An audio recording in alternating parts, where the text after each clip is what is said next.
Hello दोस्तों, आज हम एक ऐसी फिल्म को एक्सप्लेन करने जा रहे हैं जिसमें हमें 4 अलग कहानियां दिखाई जाते हैं। मूवी का नाम है क्वादान। आपकी जानकारी के लिए बता दें, क्वादान का अर्थ होता है घोस्ट स्टोरी। तो चलिए शुरू करते हैं पहली कहानी, जिसका नाम है द ब्लैक हेयर।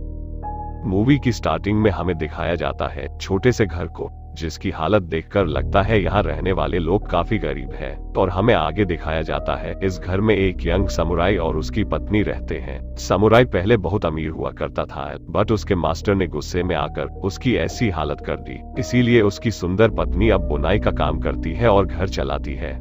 समुराई की पत्नी दिखने में काफी सुंदर है और उसकी काले लंबे बालों के वजह से और भी ज्यादा सुंदर लगती है। समुराई अपनी पत्नी से कहता है कि वो अब उसके साथ रहना नहीं चाहता और वो उसे कहता है कि मैं तुम्हें तलाक दे रहा हूँ। इतना कहकर घर से निकल जाता है। दरअसल समुराई को एक अच्छी नौकरी मिल गई थी, लेकिन उसे वो नौकरी तभी मिलेगी जब वो अपने मास्टर की बेटी से शादी करेगा। समुराई की पत्नी उसके पैर पकड़कर बहुत रोती है, लेकिन समुराई उसकी एक भी नहीं सुनता और उसे छोड़कर चला जाता है। अब समुराई अपनी मास्टर की बेटी से शादी कर लेता है और उसे एक बहुत अच्छी नौकरी मिल जाती है। अब समुराई का जीवन में कोई भी चीज की कमी नहीं थी, बट वो अब अपनी जिंदगी के साथ खुश नहीं था। उसकी नई पत्नी बहुत ही स्वार्थी टाइप की थी और उसे अब एहसास होने लगता है कि उसने अपनी पहली पत्नी के साथ अच्छा नहीं किया। अब वो हर वक्त अपनी पहली पत्नी के यादों में खोया रहता था। कई साल बीत जाते हैं और अब समुराई राजा के दी गई जिम्मेदारों से आजाद हो जाता है, यानी कि उसकी पीरियड ऑफ सर्विस खत्म हो चुकी है। लेकिन कई सालों में बसु अपनी पत्नी के बारे में ही सोचता रहा, लेकिन उस तक जा नहीं पाया, क्योंकि पुराने जमाने में अपनी जिम्मेदारों को बीच में छोड़ना मतलब देशद्रोही माना जाता था, जिसके लिए मौत की सजा दी जाती थी।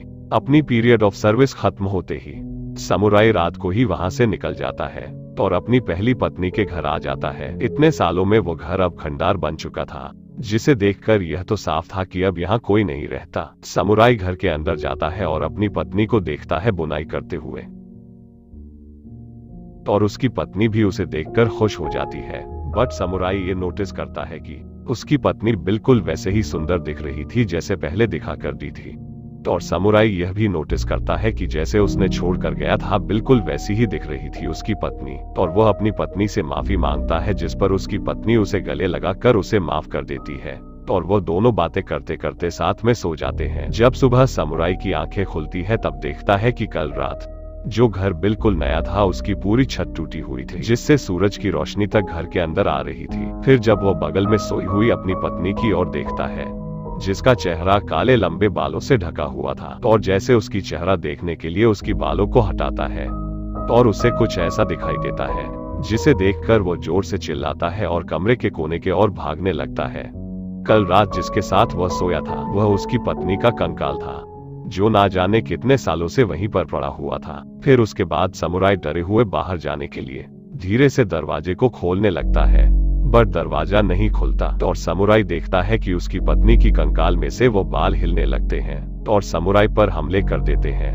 और वह कमरे से किसी तरह बाहर तो आ जाता है, लेकिन वो बाल उसका पीछा नहीं छोड़ती और जब भी वो बाल उस पर हमला करते वह बूढ़ा होता जाता है और कुछ ही पलों में बूढ़ा होते अंत में उसकी मौत हो जाती है। और यह पहली कहानी कोई दान की यहीं समाप्त होती है। फिर शुरू होती है कोई दान की दूसरी कहानी, जिसका नाम है the women in the snow. कहानी की शुरुआत में हमें दिखाया जाता है मूसासी नाम के गांव में 2 लकड़हारे को, एक का नाम मुराको और दूसरे का नाम मिनोहाची था। मुराको एक बूढ़ा आदमी था और मिनोहाची उसका शिष्य, जो कि 18 साल का जवान लड़का था। और वह दोनों हर रोज की तरह जंगल से लकड़ी काटकर वह दोनों अपने गांव जा रहे थे, लेकिन रास्ते में एक बर्फीले तूफान आ जाती है, जिससे वो दोनों बचते हुए आगे बढ़ते हैं।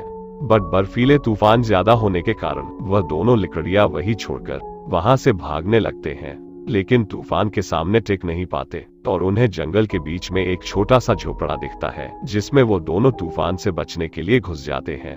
ठंड और थकान की वजह से दोनों वही सो जाते हैं। थोड़ी देर बाद जब तूफान शांत हो जाता है तब हमें दिखाया जाता है कि झोपड़े का दरवाजा खुला हुआ है और अब अंदर उन दोनों के अलावा एक चुड़ैल भी है। और वह चुड़ैल उस बूढ़े लकड़हारे के पास जाती है और हल्का सा फूंक मारती है, जिससे उसकी पूरी शरीर की खून जम जाती है और उसकी वहीं मौत हो जाती है। और दूसरी तरफ हमें दिखाया जाता है मिनोहाची यह सब देखकर काफी डरा हुआ नजरों से वह चुड़ैल को देख रहा है और वह सफेद चुड़ैल उसके पास आती है और यह कहती है कि वो उसे भी मारने वाली थी, लेकिन उस पर तरस आ गया।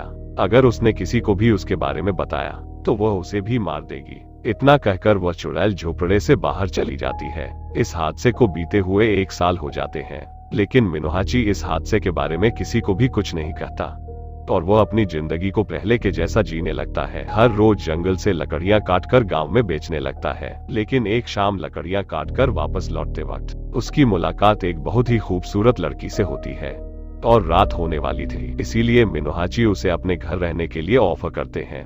और इसके बाद हमें वक्त में आगे दिखाया जाता है। मिनोहाची और वह लड़की शादी कर लेते हैं और वह अपनी जिंदगी में बहुत खुश है और उनके 3 बच्चे भी हैं। पूरे गांव के लोग मिनोहाची की पत्नी की तारीफ करते हैं कि वह कितनी अच्छी है और सुंदर भी, और वह सबकी और अपने परिवार की अच्छी ख्याल रखती है। एक रात बच्चों के सोने के बाद मिनोहाची अपनी पत्नी को उनके लिए खुद से बनाया हुआ स्ट्रॉ सैंडल्स दिखाता है और वह उसे पहनने के लिए कहता है और उसकी पत्नी बहुत ही खुश हो जाती है और मुस्कुराते हुए अपने काम में दोबारा जुड़ जाती है। मिनोहाची भी अपनी पत्नी को प्यार से देख ही रहा था, तभी उसे अपनी बर्फ के तूफान वाली हादसा याद आ जाती है और उसकी पत्नी जब उसे पूछती है कि वह उसे ऐसे क्यों घूर रहा है, तब मिनोहाची खासकर उसकी पत्नी को 10 साल पहले की उसकी बर्फीले तूफान वाली हादसे के बारे में बताने लगता है। लेकिन इसी दौरान कमरा ठंड से जमने लगता है और अपनी पत्नी को अपनी आंखों के सामने सफेद चुड़ैल में बदलते हुए देखता है और हमें यह पता चलता है कि जिसके साथ वह 10 सालों से रह रहा था वह वही बर्फीली तूफान वाली चुड़ैल थी। और चुड़ैल बोलती है, अगर हमारे 3 बच्चे ना होते तो तुम्हारा यही जान ले लेती। और वो मिनोहाची को कहती है, बच्चों का अच्छे से ख्याल रखना, वरना वो वापस आने से उसको इसकी सजा देगी। इसके बाद वह दरवाजे के आर पार हो जाती है। तो यह थी कोईदान की पहली और दूसरी कहानी। और अगर आपको और 2 कहानी जानने हैं तो हमारे चैनल को सब्सक्राइब करें और सेकंड पार्ट के लिए कमेंट करें। धन्यवाद।